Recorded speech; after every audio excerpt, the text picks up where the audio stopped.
300-400 সিসির দাম দিয়ে 150 সিসির মোটরসাইকেল কিনতো মানুষেরা। অ্যাজ এন এক্সাম্পল, মনে করেন আপনি CF মোটর কিনতে চান, ঠিক আছে, কিন্তু আপনার একটা R15 আছে। আপনি লিটারালি R15 সেল দিয়ে যে টাকা পাবেন, ওই টাকা দিয়ে একটা নতুন 300 সিসির CF মোটর কিনতে পারবেন। এখন অনেক মানুষ বলবে যে চায় না, বেশি দিন যায় না, কিন্তু ওই রে মেলা দেখছেন ধোয়া টুয়া দিয়ে সেই অবস্থা।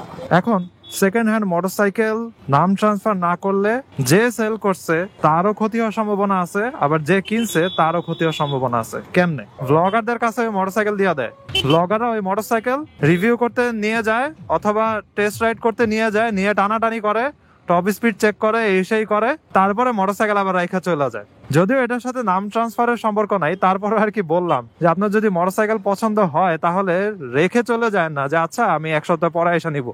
1 সপ্তাহ পরে এসে দেখবেন যে মাঝখান দিয়ে 300 কিলোমিটার রাইড হয়ে গেছে। কি ব্যাপার, মোটরসাইকেল 300 কিলোমিটার কোথা থেকে রাইড হলো? No idea.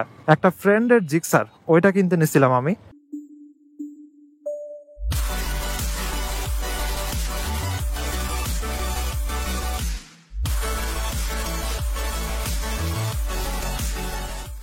এই হোয়াট ইজ আপ।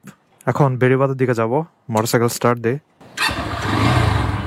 আজকে সারাদিনই বিজি ছিলাম, সুপার বিজি ছিলাম একদম সকাল থেকে।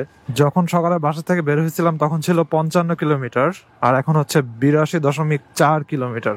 সো 30 কিলোমিটারের মতো রাইড অলরেডি সকালবেলাতেই হয়ে গেছে।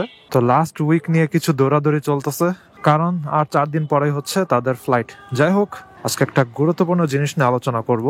ওইটা হচ্ছে নাম ট্রান্সফার জিনিসটা কেন ইম্পর্টেন্ট, খুবই ইম্পর্টেন্ট। ইদানিং সেকেন্ড হ্যান্ড মোটরসাইকেল কেনা বেচা প্রচুর চলতেছে, তার উপরে নতুন নতুন মোটরসাইকেল লঞ্চ হওয়ার কারণে এখন আরো বেশি পরিমাণে মানুষের হচ্ছে তাদের মোটরসাইকেল সেল করে দিয়ে হায়ার সিসিতে মুভ করতেছে অথবা নতুন আরেকটা মোটরসাইকেল নিতেছে। এই জিনিসটা অনেক বেশি দেখা যেতেছে। তার উপরে মানুষেরা এখন ফাইনালি রিয়েলাইজ করতে পারতেছে যে তাদের কেন এতদিন ধরে মানুষেরা মনোপলি করে রাখছিল 300-400 সিসির দাম দিয়ে 150 সিসির মোটরসাইকেল কিনতো মানুষেরা। অ্যাজ এন এক্সাম্পল, মনে করেন আপনি CF মোটর কিনতে চান, ঠিক আছে, কিন্তু আপনার একটা R15 আছে। আপনি লিটারালি R15 সেল দিয়ে যে টাকা পাবেন, ওই টাকা দিয়ে একটা নতুন 300 সিসির CF মোটর কিনতে পারবেন।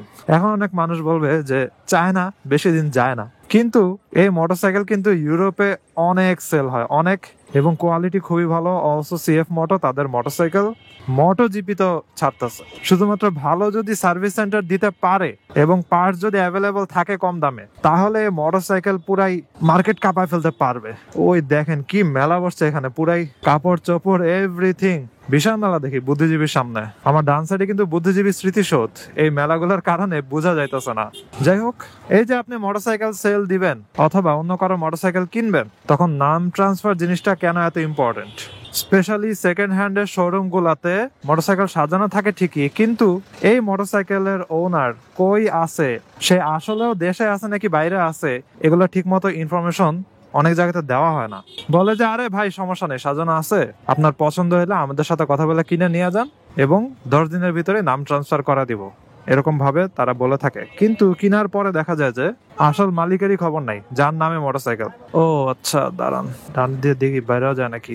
অটোওয়ালা একটা ভালো কথা বলছে, ডানে দিয়ে বেরোবেন নাকি, কিন্তু ডানে কি কোনো জায়গা আছে আদৌ? ওরে ভাই, এত জ্যাম কেন এই রাস্তাতে আজকে? অতিষ্ঠ হয়ে গেলাম দেখি। আমার গুগল ম্যাপস দেখে আসা উচিত ছিল যে এই রাস্তাতেই অবস্থা, তাইলে আমি ভিতর দিয়ে যাইতাম। ওই রে মেলা দেখছেন ধোয়া টুয়া দিয়ে সেই অবস্থা। এই মেলাটার জন্য মনে হয় এরকম জ্যাম, অটো আর অটো, সামনে পিছে ডানে বামে সব হইতাছে অটো। আমার আধা লিটার তেল তো এই জ্যামের ভিতরেই শেষ। যাই হোক, এগুলোর ভিতরে চলতে চলতে কথা বলা লাগবে, কিছু করার নাই। আমাদের যাওয়ার জন্য জায়গা জাস্ট একটুক, আর আশেপাশের সব জায়গা হচ্ছে তাদের দিয়ে দখল। এখন সেকেন্ড হ্যান্ড মোটরসাইকেল নাম ট্রান্সফার না করলে যে সেল করছে তারও ক্ষতি হওয়ার সম্ভাবনা আছে, আবার যে কিনছে তারও ক্ষতি হওয়ার সম্ভাবনা আছে। কেমনে? মনে করেন আপনি বিক্রি করছেন কিন্তু নাম ট্রান্সফার করেন নাই। এখন এই মোটরসাইকেল নিয়ে সে কই যাবে তার কোনো ঠিক আছে? সে বিভিন্ন জায়গায় যাইতে পারে অথবা বিভিন্ন অঘটন ঘটায় বসতে পারে। তাহলে কোনো ক্রাইম করে সে যদি ধরা খায় অথবা এই মোটরসাইকেল যদি কোনো দুর্ঘটনার শিকার হয়, তখন কি হবে? এই নাম্বার কার নামে আছে এখন পর্যন্ত? ওনার, আগের ওনারের নামে। সো তার কাছে দেখা যাবে যে মামলা চলে যাবে অথবা তাকে পুলিশ ধরতে চলে আসবে, এরকম ঝামেলা হবে। আবার মনে করেন আপনি মোটরসাইকেলটা কিনছেন, ঠিক আছে, সেকেন্ড হ্যান্ড মোটরসাইকেলটা কিনছেন কিন্তু নাম ট্রান্সফার করেন নাই। এখন ওনার ভালো নাকি খারাপ অথবা সে ট্রাস্টেড নাকি, এগুলো কিছুই আপনি জানেন না। এখন ওনার হঠাৎ করে মামলা করে দিল যে আমার মোটরসাইকেল হারায় গেছে। পুলিশ স্টেশনে যায় বললো যে আমার মোটরসাইকেল হারায় গেছে। এখন পুলিশ কিন্তু এই মোটরসাইকেল খুঁজে বের করে আগের ওনারের কাছে হচ্ছে ফেরত নিয়ে আসবে। সো আপনি কিন্তু ধরা নাম ট্রান্সফার না করার কারণে। আগের ওনার যদি মোটরসাইকেল ক্লেম করে সে কিন্তু নিয়ে আসতে পারবে, আপনারে বানায় দিতে পারবে সে চোর। তো এরকম বিভিন্ন ঝামেলার পসিবিলিটি আছে। এসব জিনিস চিন্তা করে হয় আপনি পরিচিত কারো থেকে মোটরসাইকেল কিনবেন যে হচ্ছে আপনার খুবই ট্রাস্টেড, তখন নাম ট্রান্সফার দেরিতে হলেও অতটা টেনশন থাকে না। অথবা আপনি কোনো সেকেন্ড হ্যান্ড শোরুম থেকে যদি মোটরসাইকেল কিনতে নেন, তো এটা কেনার আগে আপনি জিজ্ঞাসা করবেন যে এটার ওনার কই আছে, আমি তার সাথে কথা বলতে চাই। সো দেখবেন ওনার এখনো দেশে আছে নাকি, অনেক সময় বিদেশ চলে যায় মোটরসাইকেল সেল করে দিয়ে, এবং ওনার সাথে কথা বলে নিবেন যে সে কই আছে, কোন জেলায় আছে। আপনি 10 দিনের ভিতরে আসেন, নাম ট্রান্সফার করব, না হলে আমি মোটরসাইকেল কিনবো না। তো এরকম ভাবে একটু কড়াকড়ি দেওয়া লাগবে, না হলে আপনাকে আজকে কালকে করতে করতে খালি ঘুরাইতে থাকবে, দেখা যাবে যে নাম ট্রান্সফার আর হয়ই না। সো এই হচ্ছে ঝামেলা। এবং ঢাকার পপুলার যেসব সেকেন্ড হ্যান্ডের শোরুম আছে ওগুলাতে অনেক সময় মনে করেন আপনি মোটরসাইকেলটা কিনছেন, ঠিক আছে, আপনি তাকে বলে রেখে গেছেন যে মোটরসাইকেলটা আমি কিনবো এরকম, এবং মোটরসাইকেলের সাথে লেখাও আছে যে মোটরসাইকেলটা সোল্ড। কিন্তু অনেক সময় ওইসব শোরুম কি করে জানেন, ব্লগারদের কাছে ওই মোটরসাইকেল দিয়ে দেয়। ব্লগাররা ওই মোটরসাইকেল রিভিউ করতে নিয়ে যায় অথবা টেস্ট রাইড করতে নিয়ে যায়, নিয়ে টানাটানি করে, টপ স্পিড চেক করে, এই সেই করে, তারপরে মোটরসাইকেল আবার রাইখা চলে যায়। যদিও এটার সাথে নাম ট্রান্সফারের সম্পর্ক নাই, তারপরে আর কি বললাম যে আপনার যদি মোটরসাইকেল পছন্দ হয় তাহলে রেখে চলে যায় না যে আচ্ছা আমি 1 সপ্তাহ পরে এসে নিবো। 1 সপ্তাহ পরে এসে দেখবেন যে মাঝখান দিয়ে 300 কিলোমিটার রাইড হয়ে গেছে। কি ব্যাপার, মোটরসাইকেল 300 কিলোমিটার কোথা থেকে রাইড হলো, নো আইডিয়া। স্পেশালি যেসব মোটরসাইকেল গুলা রেয়ার পাওয়া যায় অথবা যেসব মোটরসাইকেল গুলা হচ্ছে অনেক দামি, এগুলো অনেক সময় হচ্ছে মোটর ব্লগারদের কাছে তারা দেয় তাদের শোরুমের প্রমোট করানোর জন্য অথবা মোটরসাইকেলটা নিয়ে স্পেশাল কোনো ভিডিও বানানোর জন্য। যেমন এই যে হোন্ডা এক্স ব্লেড, এটা কিন্তু পাওয়া যাইতেছে খুবই কম, এবং আমার একজন সাবস্ক্রাইবার ভাই বলছে যে সে অনেকগুলো শোরুম ঘুরে তারপরে 2টা পাইছে, এরকম অবস্থা। আর এখন তো দেখা যাবে যে আরো কম পাওয়া যাইতেছে, কারণ কয়েক মাস ধরে আই গেস এক্স ব্লেডের কোনো হদিস নাই, কোনো শোরুমে পাওয়া যাইতেছে না।